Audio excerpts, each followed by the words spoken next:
There is nothing wrong with your television set. Do not attempt to adjust the picture. We are controlling transmission.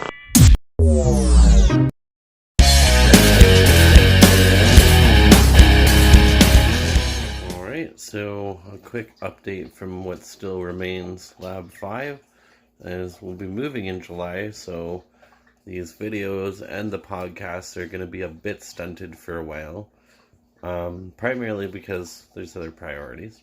But a quick update on what we're doing with our fermentation. So now we're moving from fermentation and we're doing calcination and distillation at the same time. So I'm just going to show you calcination. Alright, so in the roasting pan here, this is about 450 degrees. And I've taken the plant matter out, put it directly in there with the water and everything. And basically this is going to dry out eventually and start to burn. And we'll be taking that outside then because it's not going to smell very good. Turn it into some ash, and then we're going to leach the ashes with a little bit of distilled water.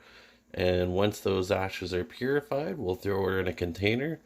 And then I'm going to have my oil and the alcohol, so I'll do another update on that when we get to that point. And here's the oil. So there's like several different kinds of oil in here actually. There's a bit of spearmint, mint, peppermint, thyme, and spearmint, mint, peppermint, thyme, and rosemary. And so I'm going to combine these all into one stone, and that's what the ashes are for, is to add those. Here's our fermenter that we made in the video, and what I've done is I've divided it into about 3 different phases for each transition. So the first phase was about 4 liters, the second one was 4 liters, and the last one is 2 liters. And the last one we're going to collect a pretty good amount of distillate. That's only because we're running it through again.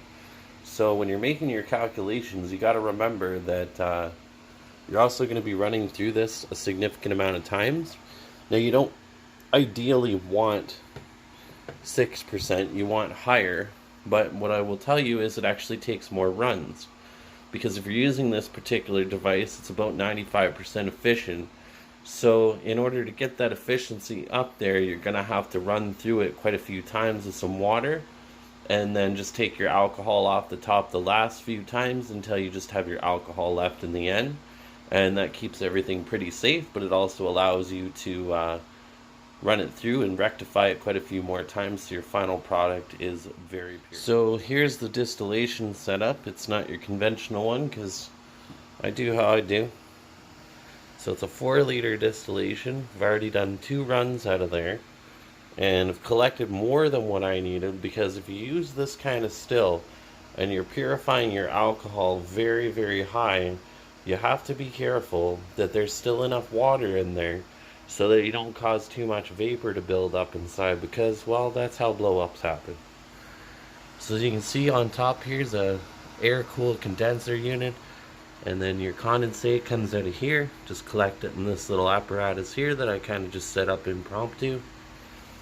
And then over here, from our first 2 runs, we have about 800 milliliters of distillate, and unfortunately the yield wasn't what I wanted. That's pretty much just because of the fact that I pitched it a little bit hot. So it was like 27 degrees. So ultimately I'm only going to wind up with like 6% alcohol. So make sure that you give it lots of time to cool off. A lot of people say, oh, well, don't do that because then you're going to have bacteria build up. But if you have it sealed up and everything sanitized, it's fine.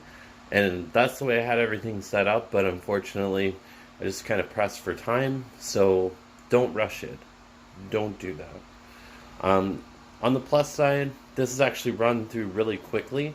I'm actually only about 4 or 5 hours into it, and I've managed to distill almost 10 liters. So within another hour or so, I'll have gone through all 10 liters, made all my necessary cuts, and I should wind up with about, I'm going to say at least 1.5 liters collected, and that's all going to be run through again after, because you're going to set aside your pure distillate, because this is only one of 2 containers. So after I run the next one through for like another 4 hours or so, then I'm going to have about another 1.5 liters of distillate, And then I'm going to run those through a few more times and just gradually collect a little less and less water with it until the last run where I just collect all the pure alcohol.